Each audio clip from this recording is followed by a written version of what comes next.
G'day guys, welcome back to Supercoach with DR and welcome to the Round 17 stock market video. Hope you've had a cracker of a week so far. Apologies, I missed the sword play potty this week, but Janath and Spills held the fort really well, so shout out to my two brothers. I really enjoyed actually listening in on that for a change, so thank you very much for that, blokes.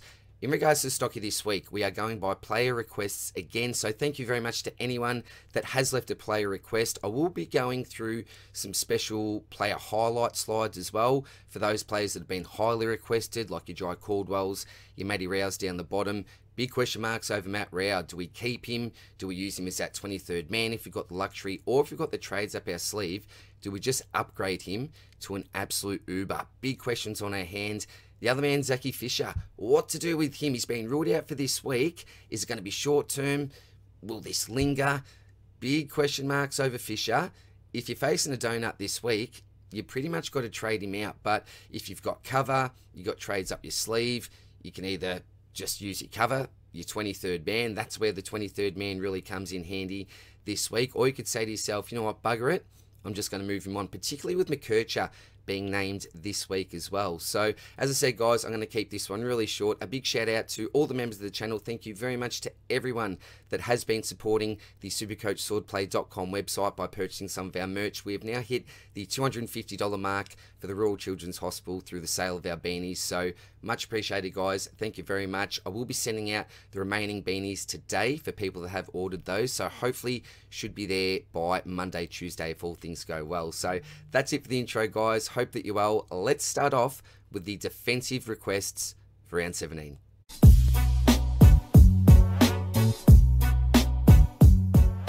At the top of the defender list this week, we have Colton McKercher. Now, as a trading option, there is value there if he comes right back into that defensive line and carries on from where he left off before that injury. But as I've already mentioned, as a young kid, I'm not sure if we can expect that or not. It's the same story as last week. 102, 135, 91 in his last three. Very impressive. Break even in the negatives. Match made in heaven. Can he keep it going after a bit of a layoff is the big question here. But the positive is that Fisher's out. Shees has now moved into that midfield during his absence as well. So we should certainly have the role, but I'm slightly worried that he may be subbed off during having that long layoff. I'm really not too sure, but there is upside at the price. Risks attached for sure. Would be a nice 23rd option, and if you've held him for this long, congratulations, he's finally back. At the bare minimum, he's going to be making you some coin, which is nice. The next request I had was for SDK. Now, again, he did play the #1 ruck role, attended 72% of CVAs with Blitzarv playing that ruck relief role. Unfortunately, couldn't back up his 125 plus from the week before and basically cut that in half to a 64. Now, it wasn't like he played a terrible game. His big downfall here was the 5 free kicks against. That was a killer and didn't get a free 4. He did collect 21 touches, almost half were contested, so that's nice, but only the 16 hit-outs in total. Plays Meek this week, who's that solid type of unit, so he certainly won't win the hit-outs, that's for sure, but you'd hope that he'd have that advantage around the ground, hopefully use his speed, athleticism, but with this pick, I think he could average, I think it's safe to say, what, an 85 plus, but we don't have a lot of data, and you just can't be affording to be giving that many frees away. But at 365k, this is the week to jump on to have a punt if you can. I don't think you'll get him any cheaper, so good luck if you end up going down there. Bit of a hope, but the role is looking like it's there for now anyway. Next one is Eddie Richards. So even with liver back, this man has continued to pump out the hundreds. Apart from his injury-affected 77 in round 11, where he's going off tap from memory in that game, he's scored 115 plus in every other game since round 9. His CBAs have certainly taken a hit with liver back, but his scoring has remained consistent around that 115 mark. As a defensive option, I don't mind him as a pod, even with that CBA decrease. With that low 77 now out of his system, this is the week to buy if interested. His DPP is handy if you've got a mid-defensive loop as well. Remember that that 3-round average is affected by that injury score, and his 5-rounder is actually 117.8. So if you look at the 5-rounder, then here's a fantastic buy. Lots of dogs midfield, as we know, but as I mentioned, even with everyone available, he's still scoring well enough. So yeah, you can jump on him if you're interested. Oh, the next man. Jack Sinclair had a few requests again. This one hurts so much, absolutely crushes me. I had him in my team with about 5 minutes to go before the first bounce and bailed.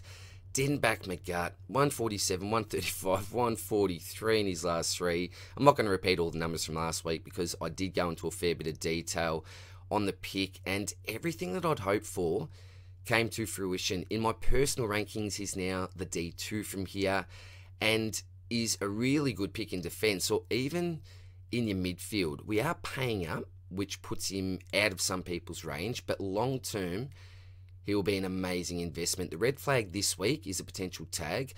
Look, selfishly, just to soften the blow a little bit, I hope James Jordan wears him like an absolute blanket. Sorry, Sinclair owners. Oh, I wish I had him. But if you can stomach a potential lower score this week, I'm sure you get over that and enjoy the remaining games as an owner. So, yeah, love the Jack Sinclair pick. Spewing I didn't jump on. And Nicky Martin, well, he delivered us his lowest score of the season since round one with a 75. Plummeted out of people's top 6 defensive rankings over the past month. And that's due to that change in role, playing up the ground more, spending some more time forward, butchering the ball as usual. I've got the role reversal symbol there as well as the swing symbol because that's what I'll be doing with him. I'll be chucking the emergency on him this week.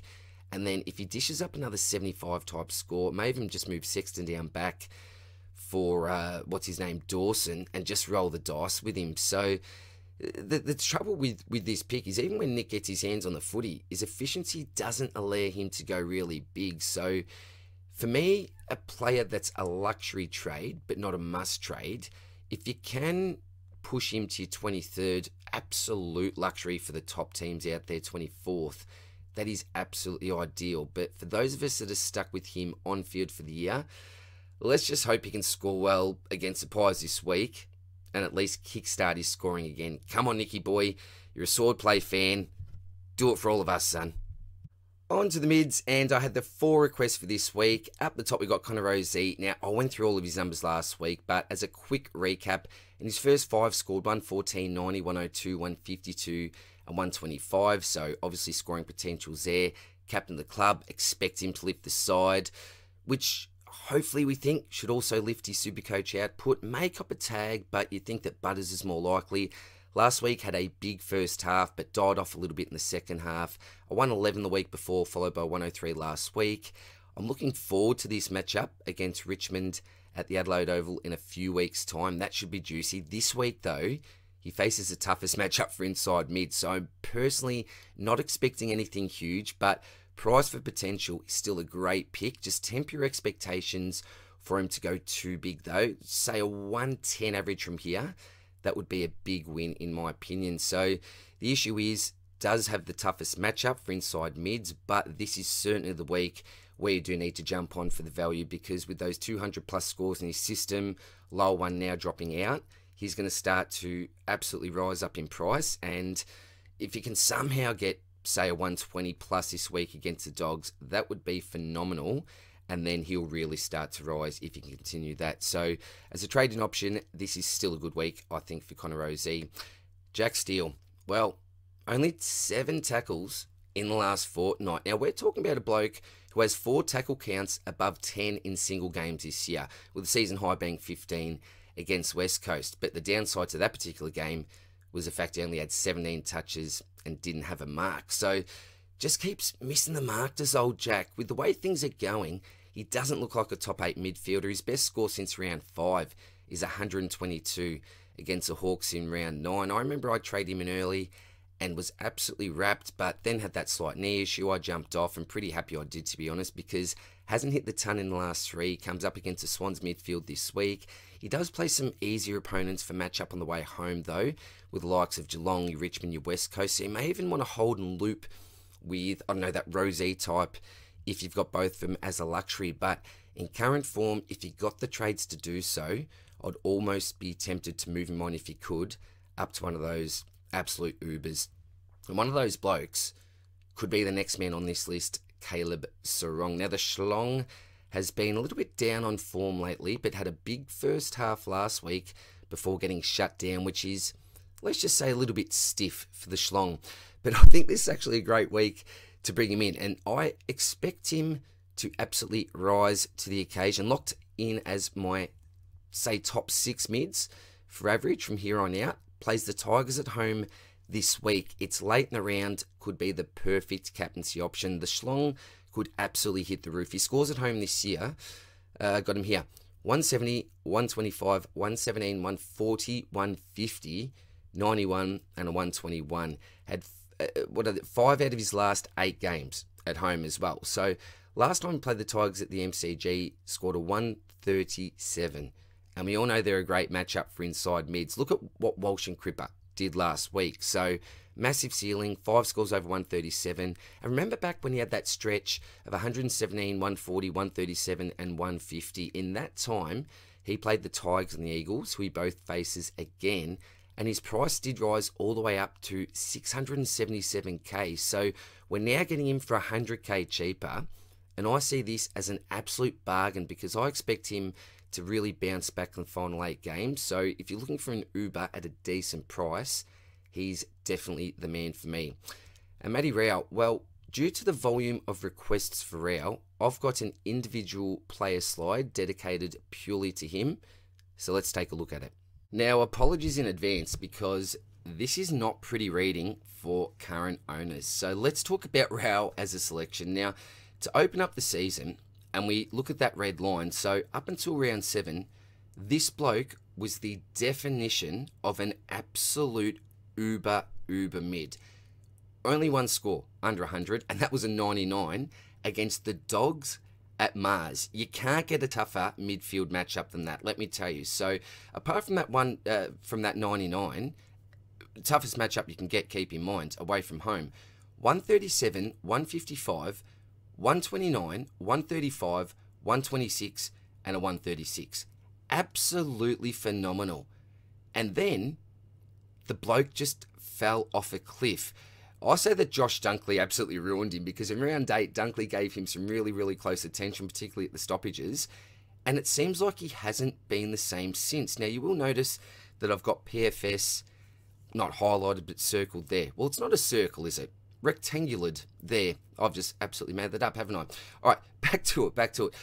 The reason why I've got that there is because if you look at his scores, the lowest score he's actually had at that venue is at 79, which was against Collingwood in round 16.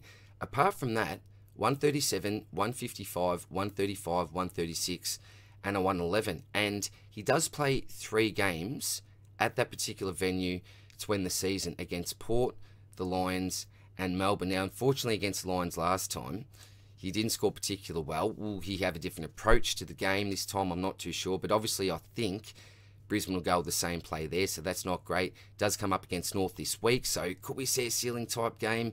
Well, I'm not too sure. Only 83 last time up at TIO. There's so many question marks here. If you look at back to round 7, his price peaked at 654,000. He's now 150k under that. 497,700. So what on earth has happened here? Now, lots of people have said that it's due to that lack of spread. And absolutely, that is an absolute red flag to his Supercoach game and potentially game in general. However, if you look at his uncontested possessions from rounds 1 to 7 compared to 8 to 16, is it really different? 8, 9, 10, 8, 9, 7, 6. And then 8, 11, 21, 6, 13, 8, 8, 10. That's not really what it's about. It's not as if he was getting a heap of those uncontested in the first 7 rounds and then has completely dropped off and just hasn't been finding the football on the outside. It's always been the case since round 1. You even look at that round there, 21 uncontested. So what's happened here? It's actually the contested rate. 26, 20, 15, 19, 15, 15, 18 up until round 7. So did not go below 15. Every other game since, 15 only once. So every other game, from round 8 to 16, he's only had 15 contested possessions once. Next highest is a couple of 13s, 10, 11. And then we see a 9, an 8, and even a 6. So that's the big issue here. 3-round average, 81. 5-round average is a 90. Now, you wouldn't believe some of the names that are smashing him in that 3 and 5 round average. Oh, do you know what? I'm not even going to mention them. I've got the list here. Go and have a look for yourself because it will absolutely blow your mind. I don't want to absolutely hurt owners here, but with a break even of 124, you could argue that the matchup against North this week is the matchup that will allow him to potentially get one of those ceiling scores and hit this break even. But in current form, he hasn't hit a 124 since round 10. Yeah, I just don't know. Projected at 92, again, take it with a grain of salt. If he does that, you're losing another 15k. Now, I know someone like Spills, what he's really worried about this week is him losing some more cash, and then you just don't have the option to sideways him, upgrade him, even downgrade him to someone like a Rosie because you would just be losing too much cash. So do you trade him? Do you keep him? It's completely up to you. It's what you project this man to do from here on out. I've got his run there: North, Port, GWS, Brisbane, West Coast, Essendon, Melbourne and Richmond. He's notorious for scoring really, really big on West Coast, even over there. So that's a really nice game. If you add that with the 3 PFS, you've got North there as well. You've got Richmond to end. It is at the MCG, but Richmond is basically the best inside mid matchup that we can have. So there are some, some ticks there when we look at that run, and it's something that you may want to take into account. I suppose if you're in that lucky position where you can push him to your 23rd, to that M9, then I would probably do that because he's got the ceiling.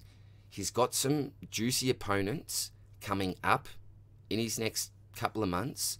I'm not saying it's going to be all hunky-dory, probably far from, but those 3 to 4 games may be enough just to get you to hold on to him and loop him for that potential ceiling score, because that could be the difference in really rising you up for a particular week, or even potentially claiming a really important league match. So it's up to you what you want to do with Matt Rowell. If you can upgrade him to an absolute uber, even someone like a Caleb Sarong, I think would be a really good idea. You could look at those LDUs, your Errol types, if you want to go right up. I think we've all got the Bond by now, but yeah, it's very, very tough for owners at the moment. If you paid up for him when he was scoring really, really big, you'd be absolutely shattered because he has done absolutely nothing for you, really, apart from that 128 and that 111. And hey, still, we're not really hitting the same scores that we were from round 0 to 7. So as an owner, all the best of luck. You've got a few options this week. Hopefully I've given you a few tidbits there, a little bit of info to help you make your decision. All the best, guys. But hey, please make sure, when we look at that price tag under 500k as a trade-in option, I would not even look to go there. Way too risky for mine. On to the rucks now. Only this single request this week, and that was for Omo. So basically, since his 169 in round 10 against Freo, he was averaging 113 up until that point. He's only averaged 96 in his last 5. So to put that into perspective, 11 rucks are in front of him for that 5-round average. Guys like your Big O, Darcy Cameron having covered. And in my opinion anyway, there's just no way he's a trading option. But if you've got the luxury to go some ultra pods in, maybe your De Koning, Sherry, or even go really safe with the Grundy, then I think it may be the play. And in other good news for TDK owners, he has been named to play and he's fit to take on the Giants. I know a couple that copped a donut last week. Sorry to the old man there. So that's really good news for TDK owners. And Big Maxi, in other notes, does come up against West Coast at the MCG this week. So could look to one-up Lloyd Meek from last week and actually go a 150 plus. So in my captaincy candidates, far from locked in, but I think you got to look at him. And Big Maxi for, well, most of the people that play Supercoach these days, hopefully, as owners, we're in for an absolute monster. And to open up the forwards this week, I have another special player profile, and it's Jai Caldwell. A lot of requests for this man, and again, I talked a lot about him last week, went into great detail, but given the fact that we've got a heap of requests, as I mentioned, I will go into this again in a little bit more detail for you. Now, I've got the 2 symbols up there, the buy now as well as the safe as houses. Now, I'll read out his scores since round 3. Only gone under 80 once, and that was, again, a 58 in that injury-affected game against West Coast. So since round 3, 99, 99, 83, 129, 100, that 58, 90, 103, 80, 88, 94, and then last couple of weeks, really, really nice, a 115 and a 127. Now, a couple of things to keep in mind, I suppose, was that his opponents were West Coast and Geelong, who are notorious for giving up points to inside midfielders. So coming up against the Pies, it seems like another really good matchup. Melbourne, again, not too bad. So everything looks to be a little bit hunky-dory with this pick at the moment. Now, if we take a look here at the price, 505,200, 3-rounders 112, 5-rounder 101.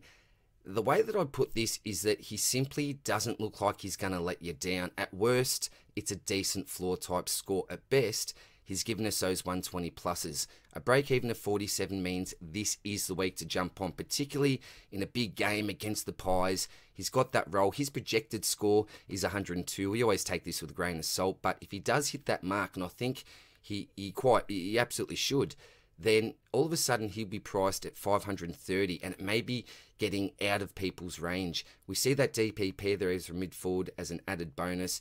Such a safe selection. If we take a look at his ownership here, 23.7 in the top 1%. So that goes to show that the top teams are starting to bring this man in. Top 5% is just above 20. Top 10%, 18.2%. Overall, 8.5. But what I really look to do is see what the top coaches are doing in that top 1%.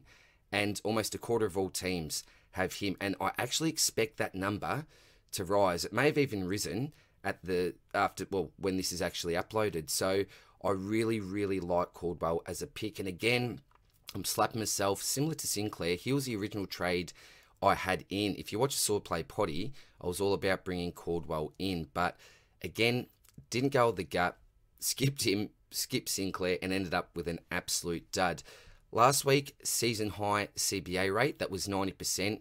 That's exactly what we want to see as he got there low floor, a great role with DPP as well. So if we quickly take a look back to what he did last week, 32 touches, 18 kicks, 14 handballs, 4 marks, 12 tackles as well. And we'll talk about his tackle count in a minute. What an absolute beast he is with those 12 tackles. Now, 18 of those were contested, those 32 possessions. Unfortunately, only went at 59% efficiency. But when you have a high amount of contested, that's often the case. If you can push that to 65, even 70 mark, then we're looking at a nice 140 plus. I think it was it 144, his fantasy score? I'm not too sure, but absolutely dominated there as well. Just love this bloke. You know, only the 4 marks, but that's okay. That's not really his type of game. 12 clearances as well. And if you add that to his 12 tackles, 4 inside 50s, 4 rebound 50s, his 2 frees 4, what a fantastic game it was. So massive, massive fan of this bloke. And again, the tackle count is what I love to see. In the last month, 10, 8, 11, and 12 in single games. You compare that to someone like your Jack Steele, and this could be seriously a potential option. You could actually sideways Steele too. I think you'll actually make a little bit of coin by doing so as well. He's doing so much more than what Jack Steele's doing at the moment. You know, Steele's had 7 tackles in his last 2. Caldwell had 14 against Geelong just last week. So that puts into perspective the form of different players. Now, if you think he can continue just to be that consistent pick, that's good enough for me. If you add in that potential upside, if you look at that CBA rate continuing to climb as well, then everything points in a really positive direction. Remember, he was an early draft pick, came across from GWS, so I'm all in on Jai Caldwell this week. It's just a big decision for me. Do I actually use a trade, bring him in? Do I skip him and just keep with my forward? Do we even sideways from a Zach Fisher type? There's a lot of options that we've got up our sleeve, but put it this way, if you're looking for either a midfielder or a forward priced at under 510k, this is a man that you should be bringing in. Alrighty, let's continue with the other forward options. And Charlie. What an unexpected disappointment he was last week. We thought, here we go, bag of 10 coming up after warming up the week before with 5, but nope. had basically zero impact and junked his way to a 54. The GWS matchup is slightly in the green, but nothing fantastic for this week. Still has some favourable matchups to come, and someone who I think is still a fantastic F7 type due to that history of sealing games. But remember, and I say this every time, the life of a key forward in Supercoach can be a very rocky experience, and you have to accept the good, the bad, and the ugly. Good last week, but very ugly this week. Hopefully, it's a good one coming up for owners, though.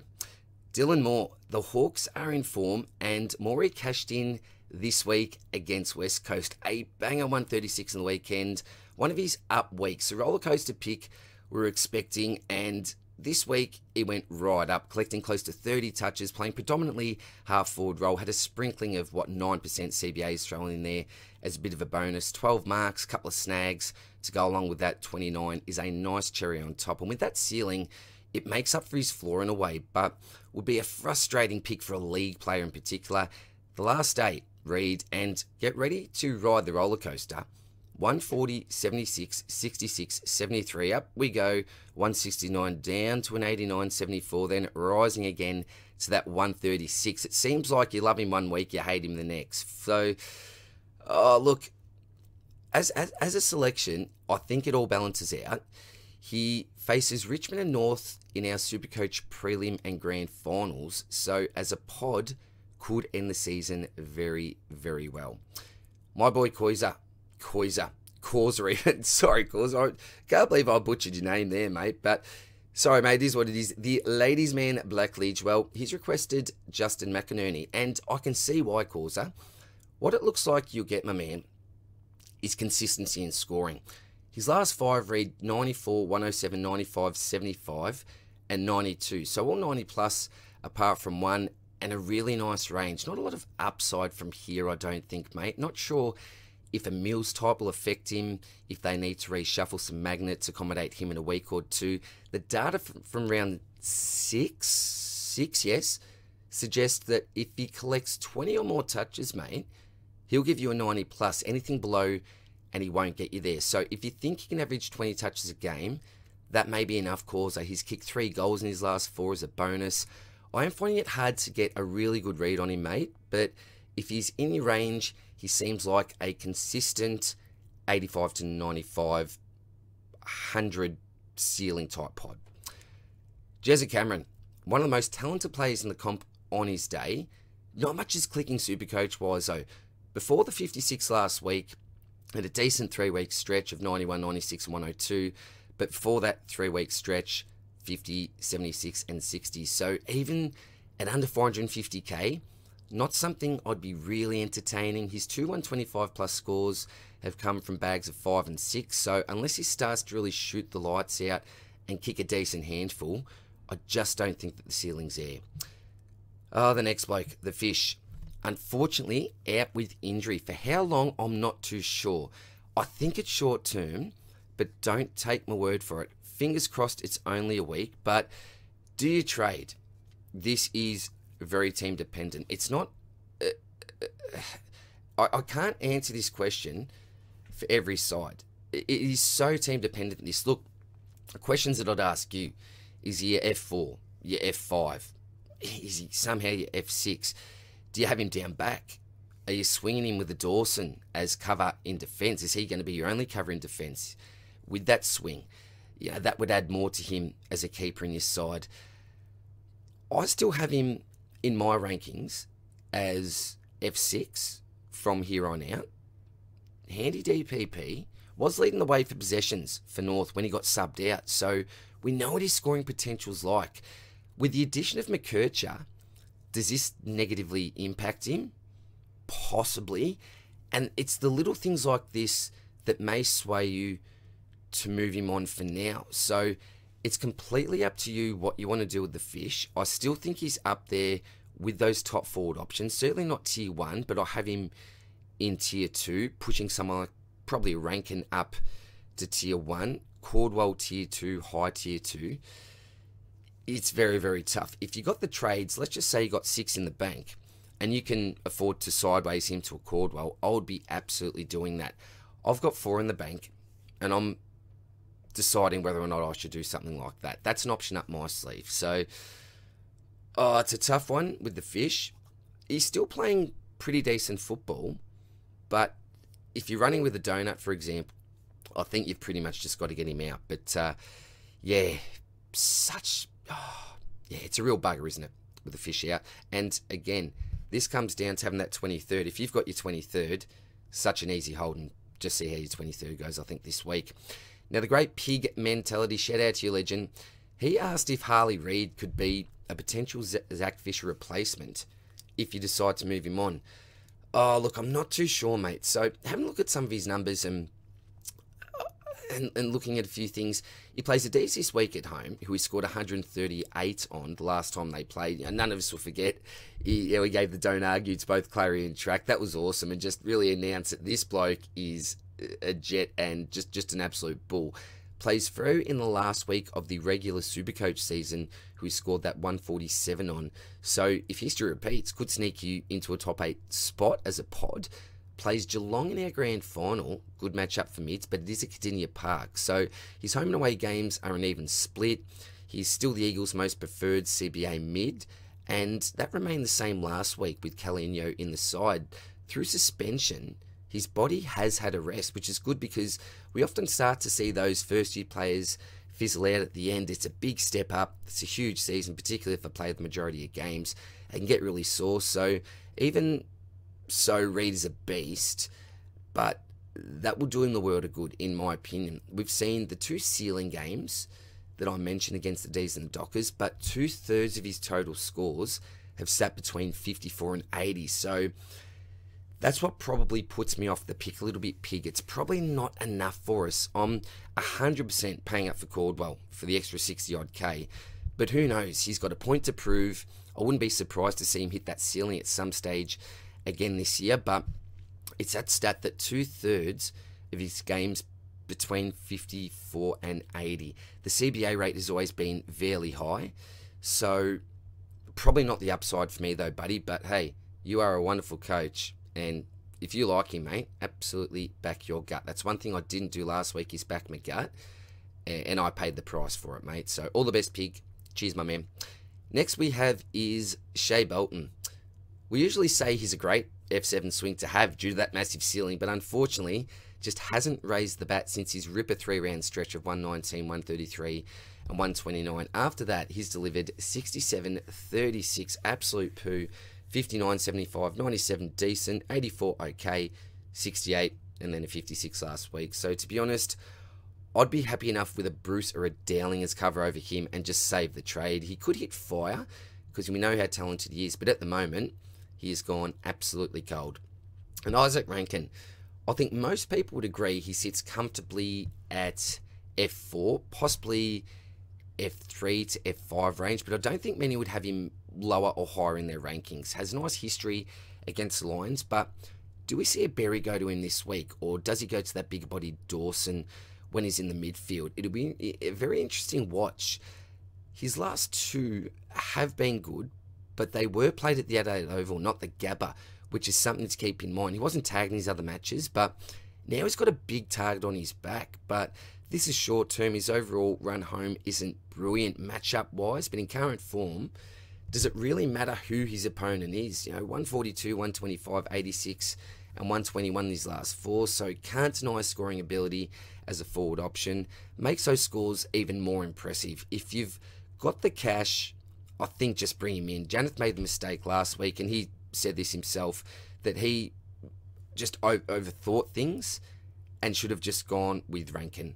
So I'm going to go with that advice this week. If you can, bring him in, but keep in mind that a floor type score will send his price right down, as that break even is dead even with his 3-rounders. So Chris Fagan did mention that he's a bit of a barometer when he's on, Adelaide are on, so they do have plans for him, I know. What those plans are, I'm really not too sure. When he goes into the midfield, will Berry take account for him? When he goes back, will another player move to him? I think that's probably my guess, because Chris Fagan did also talk about how important the communication would be between our defenders and our mids. So given that little comment that he made, bit of an Easter egg type thing there, I'm assuming that maybe Berry could match up on him in the midfield, and then someone else, I don't know, does a Stars go with him maybe when he's playing up forward? So it will be a very interesting watch, but definitely someone that you want for the remainder of the season.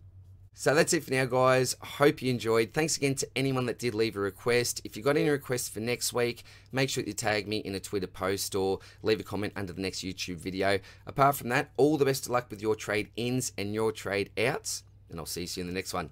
Cheers, bye.